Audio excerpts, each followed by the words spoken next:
Je m'appelle Amélie. Et ce que je vais vous raconter est une mise en garde. Ne faites jamais de pacte avec l'inconnu, peu importe à quel point vous êtes désespéré. Ce que j'ai vécu m'a brisé, et je ne serai plus jamais la même. Si je partage cette histoire, c'est pour que vous ne tombiez pas dans le même piège que moi.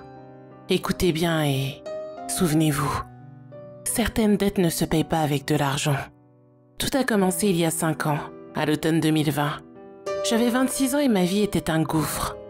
Née en Martinique, j'avais grandi avec le soleil, les récits de ma grand-mère sur les esprits et les traditions, et une chaleur qui semblait toujours apaiser mes blessures. Mais après m'être installée en France métropolitaine pour mes études, puis pour mon travail, cette lumière s'était éteinte. Mon emploi de comptable à Paris était monotone, mes relations amoureuses se terminaient toujours en désastre, et la solitude me rongeait comme un poison lent. La dépression m'avait engloutie. Chaque matin, je me réveillais avec une boule à la gorge, et chaque soir, je pleurais jusqu'à m'endormir. Un jour, une collègue m'a parlé de la Nouvelle-Orléans. Elle m'a dit que c'était un endroit magique, qu'il y avait de la musique, des couleurs, de l'histoire, et que ça me ferait le plus grand bien.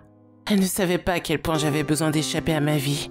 Alors sur un coup de tête, j'ai réservé un billet d'avion.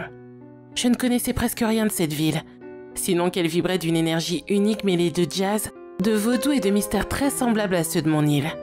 Je me suis dit que peut-être que là-bas je pourrais respirer à nouveau.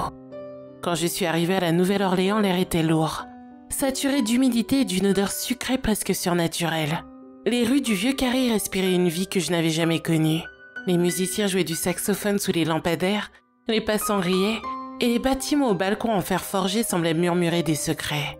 Pourtant, même au milieu de cette effervescence, je me sentais seule. La dépression ne me lâchait pas. Un soir, après avoir erré dans les ruelles, je me suis arrêtée devant une petite boutique sombre, nichée entre 2 bars bruyants. Une pancarte en bois gravée à la main indiquait Madame Zora, voyance et rituel vaudou. Je ne sais pas ce qui m'a poussée à entrer. Peut-être l'alcool que j'avais bu, ou peut-être ce vide en moi qui criait pour un sens. N'importe lequel. La porte a grincé et une odeur d'encens et de terre humide m'a enveloppée. À l'intérieur, une femme était assise derrière un rideau de perles. Elle devait avoir une 50aine d'années, mais son visage semblait à la fois jeune et ancien, comme si le temps n'avait pas de prise sur elle. Sa peau était d'un brun profond, ses yeux perçants et ses lèvres peintes d'un rouge éclatant. Elle portait un foulard coloré noué autour de la tête et des bracelets qui cliquetaient à chacun de ses mouvements. « Bienvenue, ma chère. Je t'attendais. » a-t-elle dit d'une voix rauque. Je me suis figée. Elle ne pouvait pas m'attendre. Je n'avais jamais mis les pieds ici. Pourtant, son sourire en coin me donnait l'impression qu'elle en savait bien plus sur moi que moi-même. Je veux juste une voyance. Je ne sais pas pourquoi je suis là. Elle m'a invitée à m'asseoir sur une chaise en bois face à une table entourée de bougies, de cartes et d'objets étranges. Il y avait aussi un crâne d'oiseau, des perles et une fiole remplie d'un liquide sombre. Elle a pris mes mains et ses doigts étaient froids, presque glaciales. « Tu es perdu, n'est-ce pas? Rien ne va dans ton sens. Tu veux t'en sortir. Tu veux une vie meilleure. Mais tu ne sais pas comment l'obtenir. » J'ai hoché la tête, les larmes aux yeux. Elle a fermé les siens et pendant un moment, le silence a été si lourd que j'ai cru entendre mon propre cœur battre. Puis, elle a réouvert les yeux et son regard était différent, plus sombre, comme si elle voyait à travers moi. « Je peux t'aider, mais il faut faire un rituel qui changera tout pour toi et qui te fera obtenir tout ce que tu veux. Mais pour ça, il faut faire un pacte avec Papa Legba. » Je ne connaissais pas ce Papa Legba. Ma grand-mère m'avait parlé d'esprit, mais jamais de lui. Qui est-ce? Ai-je demandé mal à l'aise. Madame Zora a souri, mais son sourire cachait quelque chose. Une ombre, une vérité qu'elle ne voulait pas révéler. Papa Legba est le gardien des carrefours, celui qui ouvre les portes entre ce monde et l'autre. Si tu lui fais une offrande, il peut changer ta vie. Mais tu ne sauras jamais ce qu'il te demandera réellement en retour. Je n'ai pas réfléchi. J'étais désespérée et prête à tout. Oui, d'accord. Qu'est-ce que je dois faire? Madame Zora m'a donné des instructions précises. Ce soir-là, à minuit, je devais me rendre à un carrefour isolé près du Bayou Saint-Jean. Je devais ramener une bouteille de rhum, 3 pièces de monnaie et un dessin de ce que je désirais le plus. Une vie heureuse. Elle m'a aussi donné une prière à réciter, écrite sur un bout de papier jauni. Cette nuit-là, j'ai suivi les instructions à la lettre. Le carrefour était désert, éclairé seulement par la lune. L'air était étrangement immobile et les bruits de grenouilles et d'insectes semblaient étouffés. comme si le monde retenait son souffle. J'ai disposé les pièces en triangle, versé le rhum sur le sol et tracé un symbole que Madame Zora m'avait montré, une sorte de croix avec des spirales aux extrémités. Puis, j'ai lu la prière. Les mots étaient en créole. Cependant, ce n'était pas le même créole que j'avais l'habitude de parler. Pourtant, il résonnait dans ma poitrine comme un tambour. À mesure que je lisais, l'air devenait lourd et froid. J'ai senti une présence comme si quelqu'un m'observait depuis l'obscurité. Mes mains tremblaient, mais je continuais. Quand j'ai prononcé le dernier mot, un vent glacial a soufflé éteignant la bougie que j'avais posée au sol. Amélie. Une voix grave, rauque, a murmuré mon nom. J'ai sursauté en regardant autour de moi, mais il n'y avait personne. Pourtant, je pouvais le sentir. Une présence immense, ancienne qui pesait sur moi comme une montagne. Tu veux une nouvelle vie, n'est-ce pas? La voix semblait venir de partout et de nulle part à la fois. J'ai hoché la tête, incapable de parler. Très bien. Je t'accorde ce que tu désires. Mais un jour, je viendrai réclamer une faveur. J'ai voulu demander ce qu'il voulait, mais la présence s'était évanouie aussi vite qu'elle était apparue. Le silence est revenu, oppressant. J'ai ramassé mes affaires et je suis rentrée à mon hôtel le cœur battant. Cette nuit-là, j'ai fait des cauchemars. Un homme au chapeau avec des yeux rouges et un sourire tordu me poursuivait dans un labyrinthe de carrefours sans fin. De retour en France, ma vie a changé du tout au tout. Quelques semaines après mon voyage, j'ai décroché une promotion inattendue au travail. Mon salaire a doublé et mes collègues autrefois distants me traitaient avec respect. Peu après, j'ai rencontré Julien, un homme doux et attentionné qui m'a fait oublier toutes mes peines d'amour passées. Nous nous sommes mariés 1 an plus tard et j'ai donné naissance à une petite fille, Anaya. En 2023, tout semblait parfait, trop parfait. Au fil des années, le souvenir du rituel s'est estompé.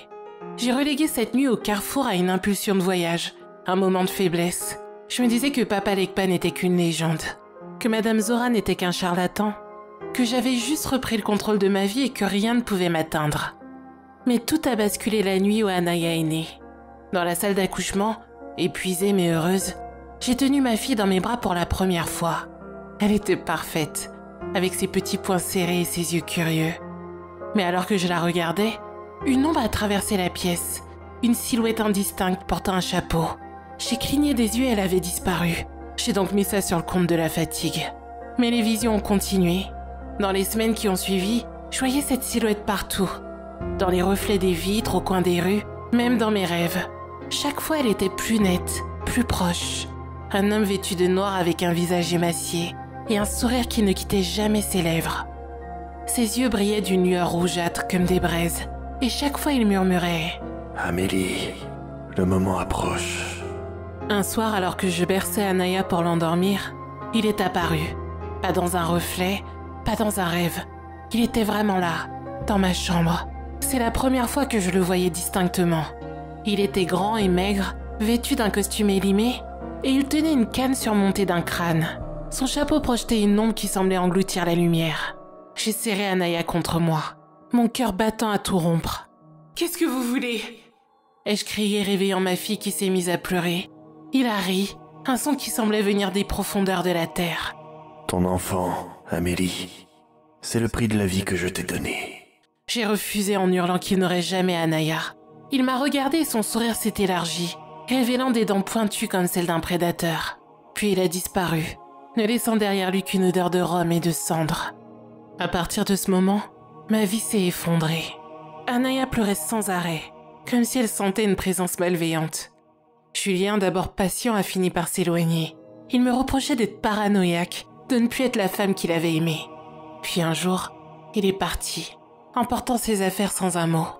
Au travail, une erreur que je n'avais pas commise m'a valu un licenciement. Mes économies ont fondu comme neige au soleil, et puis l'horreur a empiré.